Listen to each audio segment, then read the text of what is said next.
पहुंच चुकी हैं और कैबिनेट की बैठक में बजट को मंजूरी मिल गई है। बड़ी खबर आपको बता दें, कैबिनेट की बैठक होती है, सदन के पटल पर बजट रखने से पहले प्रधानमंत्री नरेंद्र मोदी भी उसमें मौजूद होते हैं। 11 बजे लोकसभा में बजट पेश होगा। अब से 29 मिनट बाद बजट पेश करेंगी वित्त मंत्री निर्मला सीतारमण। तो तस्वीरें हम दिखा रहे हैं जहां बजट अब कैबिनेट के सामने रख दिया गया है और प्रधानमंत्री नरेंद्र मोदी को भी आप देख पा रहे हैं तस्वीरों में। ये अंदर की तस्वीरें दिखा रहे हैं आपको। 11 बजे अब सिर्फ 28 मिनट का समय रह गया है जब बजट भाषण शुरू होगा निर्मला सीतारमण का। और एक्सक्लूसिव तस्वीरें ये हम पहले आपको दिखा रहे हैं अंदर से, जहां कैबिनेट की बैठक में बजट को मंजूरी मिल गई। सबसे पहले ये तस्वीरें आप रिपब्लिक भारत पर देख रहे हैं और बजट का सबसे सटीक और आसान विश्लेषण भी सबसे पहले रिपब्लिक भारत पर आपको दिखाएंगे, समझाएंगे पूरी एपीसीडी जो भी कहा है निर्मला सीतारमण ने। प्रधानमंत्री नरेंद्र मोदी की ये तस्वीरें हैं, प्रधानमंत्री कैबिनेट की बैठक के लिए जाते हुए, और कैबिनेट की बैठक अब बजट पर मुहर लगाएगी। गृह मंत्री अमित शाह की तस्वीरें आपने देखा, राजनाथ सिंह ने कहा यह बजट सब वर्गों के लिए होगा। अब गृह मंत्री अमित शाह संसद पहुंच गए, प्रधानमंत्री नरेंद्र मोदी कैबिनेट की बैठक के लिए पहुंचे हैं। कैबिनेट इस पर मुहर लगाएगी और उसके बाद ठीक 11 बजे निर्मला सीतारमण संसद में आम बजट पेश करेंगी। इस बार निर्मला सीतारमण का यह 8वां बजट है और हम बार बार कह रहे हैं कि क्या रोजगार सृजन प्राथमिकता होगा, यानी कि एम्प्लॉयमेंट जनरेशन, क्या विकास दर 8% बनाए रखना जिससे विकसित भारत की दिशा में 2047 तक पहुंच पाए, वो उनकी प्राथमिकता होगी। हम एक बार पहले, हमारे साथ स्टूडियो में किसान नेता भी मौजूद हैं बहुत देर से। आप बताइए सर, हम तो देख रहे हैं कि किसानों ने अपनी बहुत सी उम्मीदें लोगों के सामने रखी हैं। किसान सम्मान निधि जिसमें पैसों में पिछली बार भी इजाफा हुआ, आपको लग रहा है कि इस बार भी वो कुछ बदलेगा? क्या उम्मीद कर रहे हैं आप? कहता जी पहले ही जी, आज मोदी सरकार का तीसरे टर्म का बजट है ये। हाँ, लेकिन किसान उम्मीद के अलावा इनसे कुछ नहीं कर सकता, क्योंकि उम्मीद बराबर इनसे की, लेकिन कहीं भी इन्होंने एक बार भी किसान की किसी उम्मीद पे खरा नहीं उतरा। हमने ये कहा है कि आप सम्मान निधि हमें ना दें, आप हमारी एमएसपी गारंटी कानून लागू कर दें, लेकिन सरकार कहीं इस पे कोई नहीं सुन रही है। आप बात करेंगे, जो हमने पिछले बजट में भी हमारा आप साथ थे, वहाँ पर भी जो हमारी किसान सम्मान निधि है उन्होंने कहा कि इसे डबल कर देंगे, वो कहीं पर नहीं है। किसान लगातार अपनी जो हमारी एमएसपी है उसकी मांग कर रहा है। किसान अपने जो हमारे उपकरण पर जो टैक्स लगाती है सरकार, उस पर छूट दे, सरकार हमारे खाद पे छूट दे, लेकिन कहीं भी सरकार ने किसान के हित में एक भी सिंगल कार्य नहीं किया है। आप देखेंगे, आप भी इस बजट में, हम भी यहीं हैं और आप भी यहीं हैं, आप भी छलावे के अलावा। पर छोटे किसानों के लिए तो सम्मान निधि ने बहुत मदद की है। जिनके पास, आपके पास खेत है मान लीजिए, जिनके पास खेत नहीं उनके लिए तो सम्मान निधि जरूरी है, आपके लिए हो सकता है जरूरी ना हो। नहीं, सुनिए, सम्मान निधि जरूरी है, लेकिन जब एमएसपी की जो मांग है, ऐसे बहुत सारे किसान हैं कि जो उससे जुड़े हुए खेती से, और एमएसपी जो मैं सम्मान निधि की बात करूं, आप मेरे साथ चलिए उत्तर प्रदेश के बहुत सारे जिलों में जहां पर आप अपना ओपिनियन बता रहे हैं सम्मान निधि को लेकर। सुमित भी हमारे साथ जुड़े हुए किसानों के साथ ही, जरा उनसे भी सुन लेते हैं वहां किसान क्या कह रहे हैं, इस पर उनकी क्या ओपिनियन है। सुमित, जरा आप सुन रहे होंगे स्टूडियो में जो चर्चा चल रही है, जरा पूछिए वहां के किसान क्या समझ रहे हैं। बिल्कुल, हम समझने की कोशिश करते हैं कि आखिर लोग यहाँ से क्या उम्मीद जो है वो कर रहे हैं। सर, सम्मान निधि की जब बात होती है, अब ये उम्मीद की जा रही है कि इस बार वो डबल हो जाएगी, तो उससे किसानों को फायदा होगा या नहीं होगा? देखिए, सबसे पहले मैं ये बता दूं कि मेरा नाम डॉक्टर शैलेश कुमार गिरी है।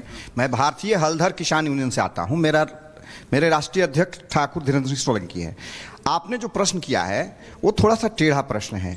देखिए, भारत एक कृषि प्रधान देश है, और भारत एक कृषि प्रधान देश है, और किसानों से जो जीडीपी जाती है 17 से 18%, वो बहुत बड़ा जीडीपी है। किसानों के माध्यम से कई रोजगार जुड़े हुए हैं। नाबार्ड के अनुसार 10.7 करोड़ लोग जुड़े हुए हैं, लेकिन नहीं, ये गलत है, मैं नहीं मानता इसको।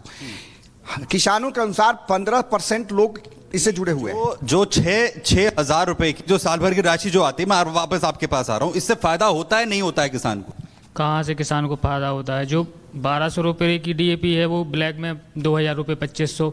अब वो जब सरकार किसान को नहीं दे रही तो सरकार को, जैसे किसान को बाजार से, मार्केट से लेना पड़ता है, उसको दोगुने दामों पे लेना पड़ता है, क्योंकि खेती में जब डालेंगे तभी तो निकलेगा। जो किसान जिनके पास जमीनें कम हैं या नहीं हैं, उनके लिए तो फिर सम्मान निधि 6,000 रुपये कुछ तो फायदा देती होगी उन्हें, जिन्हें कुछ नहीं मिल रहा था अब तक। मिली किसको रहा है?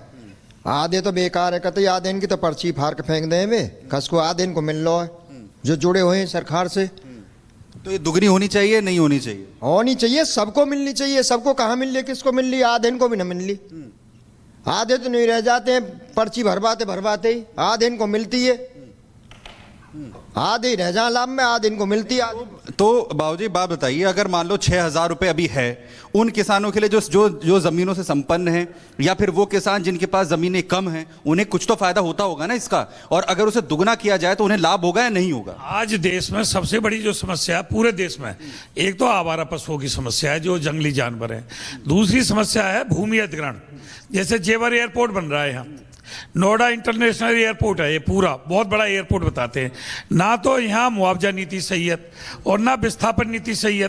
और किसान अगर आंदोलन करता है तो उनको पुलिस मार पीट करके गंभीर धाराओं में जेल भेज देती है। समस्याओं से इनकार नहीं कर रहा हूं नाना जी, मैं समस्याओं से इनकार नहीं कर रहा। आंदोलनकारी को अभी सबसे ज्यादा आवाज उठाना क्या ये लोकतंत्र का हनन नहीं है? बिल्कुल सही है। नोएडा में किसान भेजे गए थे जेल। आप जो बात जिक्र कर रहे हैं, मैं ये पूछ रहा हूं कि अभी सबसे ज्यादा चर्चा इस बार बजट में ये हो रही है कि जो वित्त मंत्री हैं वो दुगना कर सकते हैं सम्मान निधि को, तो क्या ये होना चाहिए नहीं होना चाहिए? ना, मैं तो ये कह रहा हूं सम्मान निधि खत्म कर दें और देश में एग्रीकल्चर सिक्योरिटी फोर्स, कृषि सुरक्षा दल का गठन कर दें, जो किसान रातों रात। लोग अपने मोबाइल पे तस्वीर लेकर के, लोग खोया पाया केंद्र को पर जाकर के, और जगह जगह लोग जा रहे हैं और जिनके पास जमीन नहीं है उन्हें तो सम्मान निधि मिल ही नहीं रही। सम्मान निधि मिली उनको रही है जिनके पास जमीन है, और जिनके पास जमीन है क्योंकि आज किसान ही छोटा रह गया है, 1 हेक्टेयर का किसान रह गया है।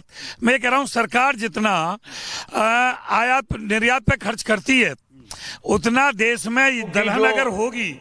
सुनील माफ कीजिएगा, आपको रोक रहा हूं। किसानों की जो तकलीफ है वो हमने सुन ली। कपिल जी आपके पास आऊंगा। गुरसिमरन बहुत देर से इंतजार कर रहे हैं, वहां मार्केट में गुरसिमरन है। जी गुरसिमरन, लोगों से बात करिए, लोगों की क्या उम्मीद है? देखिए, इस वक्त क्योंकि बजट आने वाला है तो अपेक्षाएं हैं, लोगों से बात करते हैं। इस वक्त चाय की चुस्की पर लोग पहुंचे हैं। सर, क्या अपेक्षाएं हैं आपकी इस बजट से, उम्मीदें क्या हैं? सर, हम फाइनेंस मिनिस्टर से यही कहना चाहते हैं कि जो बजट है आम मीडियम लोगों पे ना बहुत बोझ। हम चाहते हैं कि जैसे आटा, देखिए आटा 42 रुपये किलो आटा है, उन पे लगाम लगाएं। जैसे हेल्थ पे जैसे अपना इलाज कराने के लिए बहुत महंगा हो गया है। हम यही चाहते हैं कि प्राइवेट हम करवा नहीं सकते, गवर्नमेंट जाएं। गवर्नमेंट की हालत, जो मेडिकल की इतनी बुरी हालत है, वहाँ तो इंसान मर ही जाता है। हेल्थ और इकोनॉमी, आपसे जानना चाहूँगा क्या अपेक्षाएं हैं आपकी इस बजट से, क्या होना चाहिए? सर, इस बजट से तो मेरी तो नहीं, सारी दुनिया की अपेक्षा है, 140 करोड़ लोगों की अपेक्षा है। मैं चाहता हूँ ये जो बजट है ये जनहित में होना चाहिए। अगर सरकार एक वर्ग को फ़ायदा देती है तो गरीब को भी देना चाहिए। जो बिलो पॉवर्टी लाइन है, जो गरीब हैं, जिनके पास रहने के लिए आशियाना नहीं है, तो सड़क पे सोते हैं, फुटपाथ पे रहते हैं, उनका भी सबका ध्यान रखना चाहिए। दुकानदारों से पूछते हैं उनका क्या कहना है। चाय पे लोग जो है चर्चा ज़रूर करते हैं, लेकिन चाय वालों की क्या उम्मीदें हैं इस बजट से? सर, हमें उम्मीदें तो है, इस समय महंगाई बहुत है, खासकर जो खाने पीने के लिए रोज़मर्रा का काम करने का बंदा जो रोज़मर्रा काम करता है उसके लिए बड़ा मुश्किल है। आजकल खर्चे इतने हो गए, जो चीज़ 10 की थी वो 50 की हो गई है। अब खुद सोचो, जो चीज़ 10 की है वो 50 की होगी, आगे कैसे बंदा चलाएगा?